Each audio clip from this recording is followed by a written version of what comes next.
And now, it's time for another Dice Tower review with Tom Vasel. Hey folks, I'm Tom Vasel, and today we're taking a look at Zoned Out. Now this is from Gray Fox Games, and I was pretty excited when I got this one because I like city building games, and I like Gray Fox Games. I was a little, but the cover was a little funky to this game, and when I opened it up, hey, lo and behold, there was translucent, almost fluorescent style pieces. But hey, you know, what do you know? It's a tile laying game or a card laying game where you're building up groups of different zones. You're rezoning the city. That's the theme of the game. Let's see how it plays.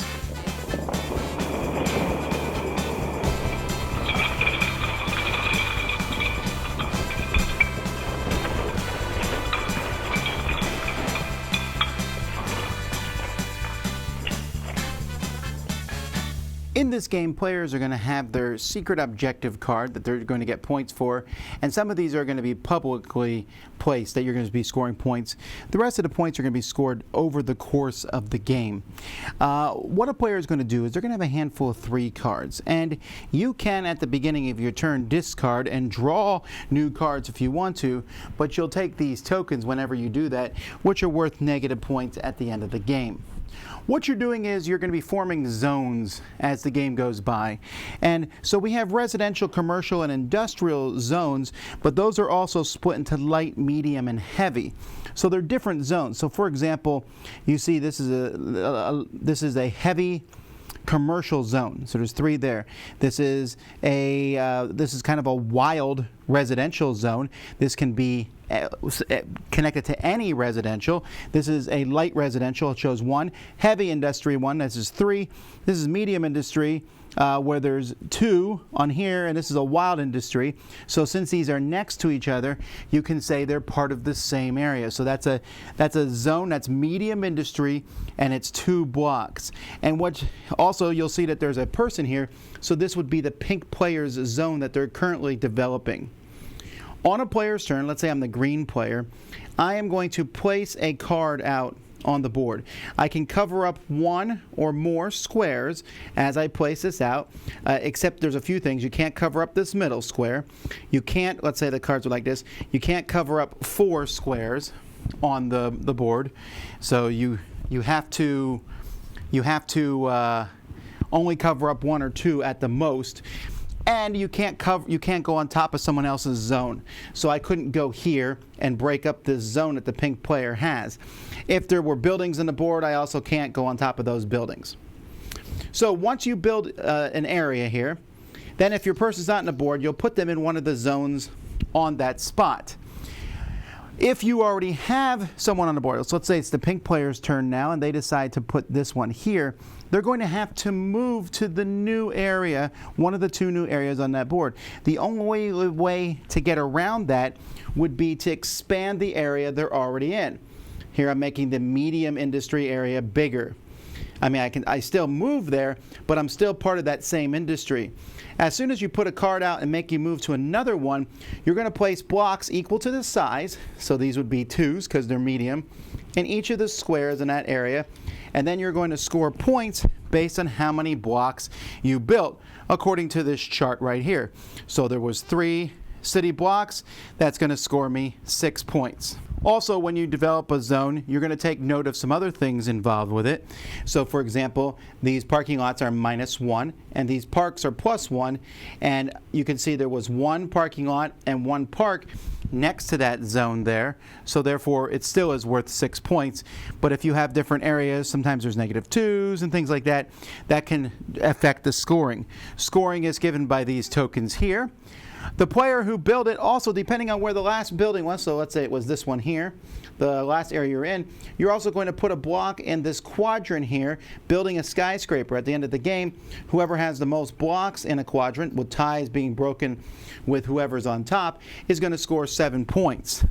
And then 5 points for the second most, 3 points for the third most. At the end of your turn, you'll draw another card into your hand, and then that's just how it's going to keep going. You're going to be placing, so let's say the next turn the pink player goes over here. Then they would fly over to this spot in the new one, or they could have picked this one. It doesn't matter which one. And then here, this is a 2 zone, which is normally worth 3 points, but it's next to 2 parking lots, -1, -1, and next to a plus 1 there, so it'd be 3 minus 2 plus 1, so it's a total of 2 points, which doesn't seem worth it, but at least they get to put another block in this corner here.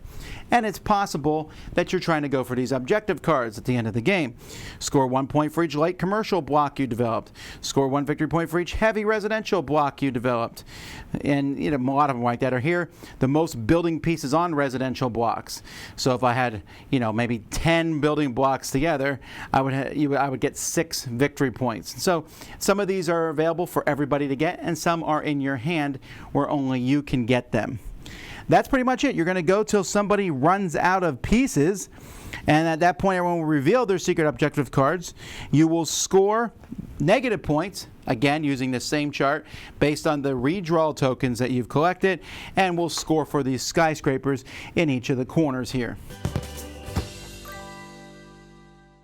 Okay, the components for the game, let's talk about them slightly differently. The quality of the components is fine. The card quality is fine. The point tokens are fine. These are, the plastic stuff is fine. They stack well. The game also comes with some of these little tokens for each player's color, so that if you are next to an area that's wild, you can put it on it to show that it's yours. I have some problems though with the components here, actually quite a few problems. First one is it's very messy looking. This kind of looks cool from a distance, but functionality is really difficult to tell. I get that they wanted to say residential ones were the same because that matters for some bonus cards, but telling the difference between 1, 2, and 3 blues is not easy, even more particularly for some reason the level 3 of the commercials looks very different than the rest. The pink roofs and the background of red, the whole board just has a really cluttered look to it. It just doesn't look that great. And then when you combine that with these clear things, again, some really weird choices made here, that they used yellow in a game that has yellow buildings, and then pink in a game that has pink buildings. Why were they not different colors? That's just an odd thing. So I found that to be problematic. The whole board is just not easy to see. Other problems, and this is a bigger problem, the rule book itself, once again made big for no other reason than to be made big, on the back has a quick reference of what you can do in your turn, but why don't they put the point chart in here, something you use the whole game? There's not a card for it. It's not put on the back of the rule book. And I have to say, for this rule book just was not the easiest thing to understand. It took me a long time to figure out, which was not that complex of a game. The game does come with a plastic insert in a box, fairly generic, that holds everything. And again, it's okay, the quality. It's just that as an overall thing, I think that it's just functionally difficult to play. So I enjoy the gameplay of Zoned Out just fine. I want to make that clear because this is going to sound a little negative here for a bit. There's a few problems I have with Zoned Out.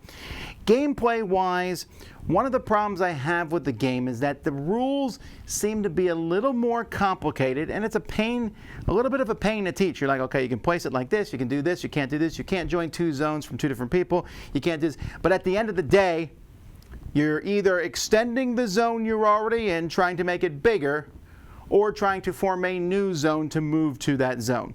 That's really what you're doing. So you're looking at your 3 cards. Can you extend the zone that you're in? No. Well, now you have the choice of, should I discard cards hoping to get a lucky draw that will make up for the negative points I get for doing that, or should I just switch to another zone? If I switch to another zone, which zone am I going to try to build? Am I going to go for big points? Am I going to be concerned about the quadrant it's in for the skyscrapers in the middle? And am I going to look at my bonus card and the bonus cards out there? Now, these are not nothing choices, but at the end of the day, it's not that complex of a game, but it feels more complex than it is. And I think in this regard, especially with all these component problems that I mentioned earlier, there's a lot of developmental problems I found with this game. It feels like it's a good idea that wasn't 100% wholly fleshed out. And it feels like a lot of this stuff, if I gave this to people who were new to gaming, I think they would have an incredibly difficult time with it, because it just didn't sink into my head for a while, and I play a lot of different games. This is a game I think I could explain pretty simply to people now, but even then, and when I did teach it to people, having to explain scoring over and over and explain that a 3 residential and a 2 residential are different zones, even though they're the same color. And why are they the same color? Because there's a possibility a bonus card might matter to that regard, was a little confusing. And then this one here, which is a wild residential zone, is part of your zone, or maybe it's not if someone else is already building there. And that's just a little more, it just isn't natural, I guess, is the way this is. Also, you're putting 3 buildings on the big zones and 1 on the other zones. Does that matter? Do you get more points for doing that? No. So it makes the game go faster, and it might matter, for maybe purposes of, again, some of the special objective cards. But at the end of the day, there's a lot of luck too. Just the cards you draw. Sometimes you draw the perfect card to make your thing bigger. As it is, despite all that, I would still recommend this game. I still think it's fun and it's interesting and it feels different. But the production of it even knocks that down a little. I'm telling you, there's a lot of fantastic city building games out there where you place stuff on the board. And so if you're going to make one of these games, it needs to be very strategic and different than other games, or it needs to be really simple and just like, hey, this is a game that's really easy to play. And I feel like this game is trying to do both of those and not succeeding on that. It's too complex intellectually, I think, for casual people to jump into it.